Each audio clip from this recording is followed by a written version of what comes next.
जय जय रघुवीर समर्थ समर्थ म्हणतात की तू कणभर कर मी तुला मनभर देतो, तू कणभर कर मी तुला मनभर देतो. आणि म्हणून समर्थ म्हणतात की एक बी पेरलं की 1000 बी येतात, एक बी पेरलं की 1000 बी येतात. आणि म्हणून समर्थ म्हणतात की एक आंब्याची कोय जरी आपण पेरली तर त्या आंब्याच्या झाडाला दरवर्षी हजारो लाख आंबे येतात असं समर्थ आपल्याला इथे सांगतात. आणि म्हणून समर्थ म्हणतात की एक मंत्र जरी म्हटला तरी त्याचं ऋण परब्रह्म ठेवून घेत नाही, एक मंत्र जरी म्हटला तरी त्याचं ऋण परब्रह्म ठेवून घेत नाही, त्याचा मोबदला परमेश्वर आपल्याला देतोच. आणि म्हणून समर्थ म्हणतात की ज्वारी पेरत असताना चुकून मक्याचा दाना पडला तरी समर्थ म्हणतात की ज्वारी पेरत असताना चुकून जर मक्याचा दाना जरी पडला तरी तो उगवतोच, तरी तो उगवतोच असं समर्थ आपल्याला ते सांगतात. आणि म्हणून समर्थ म्हणतात की एक जरी मंत्र म्हटला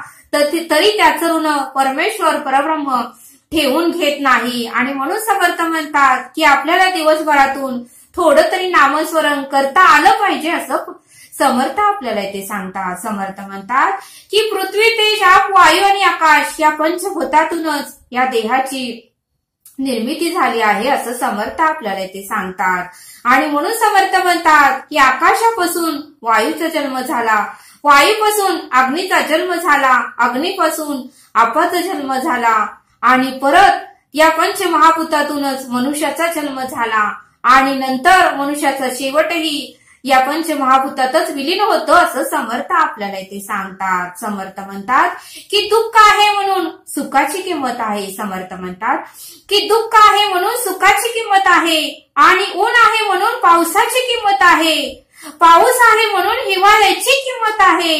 तसं समर्थ म्हणतात की अंधार जरी असला, अमावस्येची रात्र जरी असली तर त्यावेळेस मात्र आपण राम राम म्हणतो. अंधार असला आणि अमावस्येची रात्र असली त्यावेळेस आपण राम म्हणतो आणि उजेड झाला की तुझं काय काम म्हणतो, उजेडात मात्र तुझं काय काम असं म्हणतो. मग समर्थ म्हणतात की संकटाच्या वेळेस मात्र तू अंतःकरणातून माझं नाव घेतोस, माझं नामस्मरण करतोस.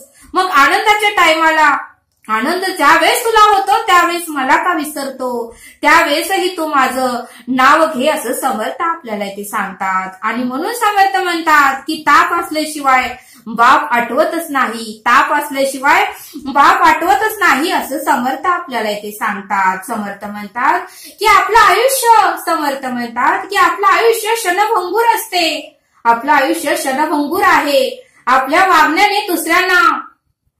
वागण्याने दुसऱ्यांना आनंद देऊन ते सार्थक करायचं असतं. आपल्या वागण्याने दुसऱ्यांना आनंद होईल असं वागायचं आणि आपलं जीवन सार्थक करायचं असतं असं समर्थांनी आपल्याला इथे सांगितलं. समर्थ म्हणतात की बाकी सर्व दागिने अनमोल आहे पण नम्रता हा दागिना फार महत्वाचा आहे. बाकी सर्व दागिने अनमोल आहे पण नम्रता हा दागिना फार महत्वाचा आहे. आणि म्हणून समर्थ म्हणतात की प्रत्येकामध्ये नम्रता असणे गरजेचं आहे. नम्रता असेल तरच आपल्याला उत्तमाचा रस्ता सापडेल आणि आपल्याकडून सत्कर्म घडेल आणि आपल्याला मोक्षाची वाट उत्तमाची भेटेल असं समर्थांनी आपल्याला इथे सांगितलं. समर्थ म्हणतात की एक ध्येय निश्चित करा आणि मगच प्रवासाला सुरुवात करा. एक ध्येय निश्चित करा आणि मगच प्रवासाला सुरुवात करा. कोणताही प्रवास हा कठीण नाही, कोणताही प्रवास हा कठीण असतच नाही. कठीण असतं ते प्रवासाला निघणं, कठीण असतं ते प्रवासाला निघणं. आणि म्हणून समर्थ म्हणतात की 1000 वेळा पडा पण पडल्यानंतर उठायला शिका. 1000 वेळा पडा पण पडल्यानंतर मात्र उठायला शिका. 1000 वेळा भटकला तरी चालेल, 1000 वेळा भटकला तरी चालेल पण भटकल्यानंतर मात्र रस्ता शोधायला शिका, भटकल्यानंतर मात्र रस्ता शोधायला शिका. मग बघा आयुष्यातले सारे प्रश्न चुटकीशीर सुटतात. मग बघा आयुष्यातील सगळे प्रश्न चुटकीशीर सुटतात असं समर्थांनी आपल्याला इथे सांगितलं. समर्थ म्हणतात की पंखांना बळ मिळते अशी स्वप्न बघावीत, आपल्या पंखांना बळ मिळेल अशी स्वप्न बघावीत. जग आपले होऊन जाईल, आपल्या पंखांना बळ मिळेल अशी स्वप्न बघावीत, मग जग आपले होऊन जाईल. अशी मैत्री करावी, अशी मैत्री करावी आणि प्रेम तर असे करावे की समोरच्याचा स्वभावही प्रेमळ होऊन जाईल.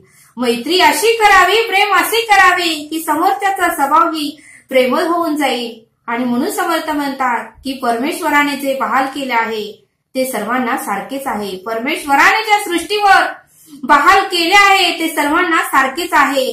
त्याचा पुरेपूर वापर करा, त्याचा पुरेपूर वापर करा. आणि हे जग तुमचेच आहे. आणि बघा म्हटले तुम्ही इतरांनाही आनंद द्या, बघा म्हटले तुम्हालाही आनंद मिळेल, असं समर्थांनी आपल्याला इथे सांगितलं. समर्थ आपल्याला एक बोध देतात. जंगलात एका हरणाचे पिल्लू चरत होते. एका जंगलामध्ये हरणाचे पिल्लू चरत होते आणि अचानक तेथे एक चित्ता आला.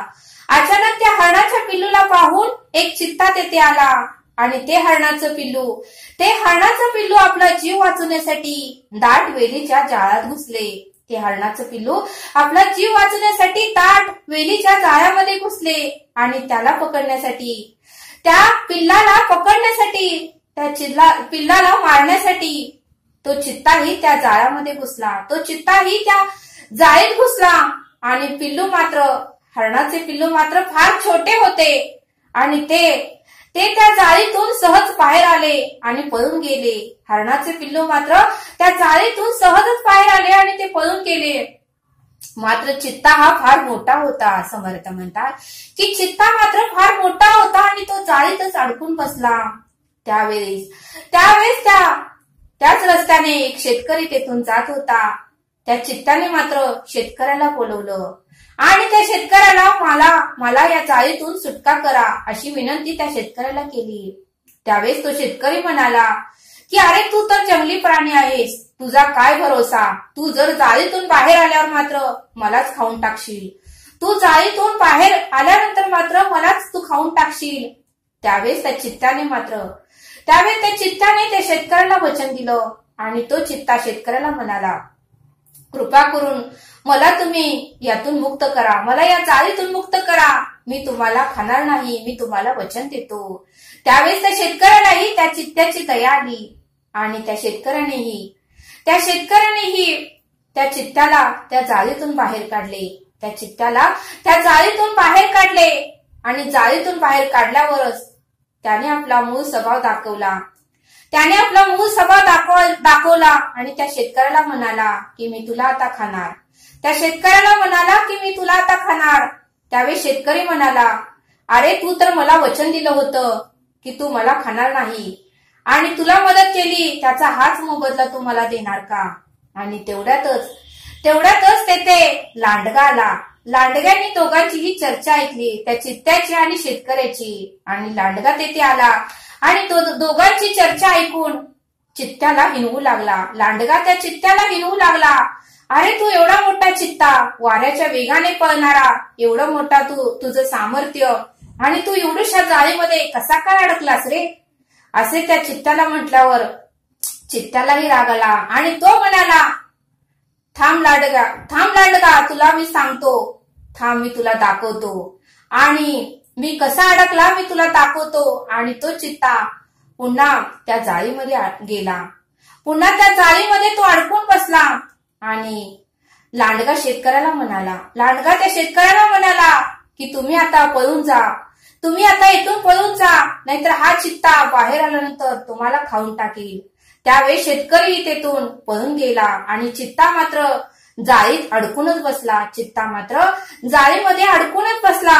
मग समर्थ म्हणतात की या बोधाचं तात्पर्य हेच आहे, जे नेहमी विश्वासघात करतात त्यावर कधीच तुम्ही विश्वास ठेवू नका. जे नेहमी आपला विश्वासघात करतात त्यांच्यावर तुम्ही कधीच विश्वास ठेवू नका. आणि त्यांचा मूळ स्वभाव हा कधीच जात नाही, ते आपल्या स्वभावावरच जातात आणि त्यांचा मूळ स्वभाव ते कधीच सोडत नाहीत. आणि म्हणून समर्थ म्हणतात की नेहमी विश्वासघात करतात त्यावर तुम्ही कधीच विश्वास ठेवू नका, असं समर्थांनी आपल्याला इथे सांगितलं. समर्थ आपल्याला एक श्लोक देतात. जगी पाहता चर्म चक्षीन लक्षे, जगी पाहता ज्ञान चक्षीन रक्षे, जगी पाहता पाहणे जात आहे, मनासंत आनंद शोधून पाहे.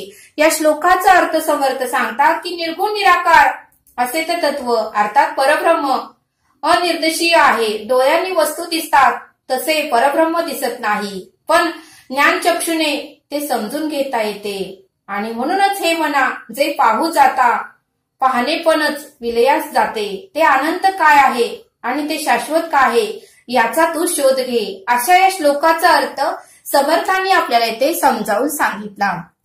तरी आता आपण येथेच थांबूया. भेटूया पुढील भागात. धन्यवाद. जय सद्गुरु.